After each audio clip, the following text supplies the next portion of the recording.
September 25, 2025. Ito ang nasa pool ng CCTV sa Malabon. Natulak ko. Aga-aga pa. Tulak-tulak ng dalawang lalaki ang isang pedicab sa may Intan Street. Yun nga lang, ang pedicab na yan hindi pala sa kanila. Hello, Go! Yung balik mo na dali. Nakaw. Huli na nang malaman ng 58 years old na si Danilo Malapitan o kilala rin bilang si Mang Ingo na wala na ang bukod tanging pinagkukunan niya ng kabuhayan. Hindi mo, paano ako pinakay nun?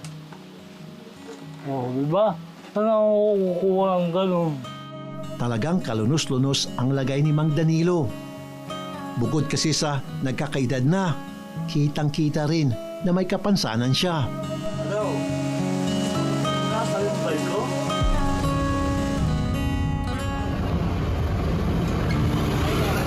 Limang dekada ng pwesto ni Mang Ingo ang tapat ng universidad na ito sa Malabon.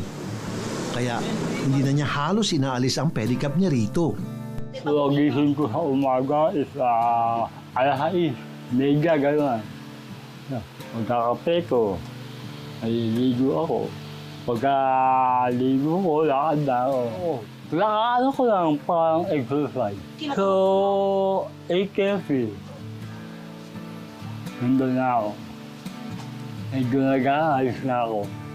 Araw-araw, halos kalahating oras siyang naglalakad. Marating lang ang pedicab.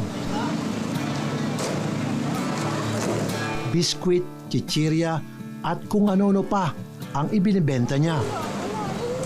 Bata pa lang daw si Mang Ingo, natutunan na niya ang magtinda mula sa kanyang ina na isang single mother. Ang pinag-abala ko ng magulang ko, yung pag-isinda ko ng isda. Naglalako sa mga bahay-bahay. So, nakakapo ka nanay ko dahil babae. Mayroon pag-gala ng mga, yung diba?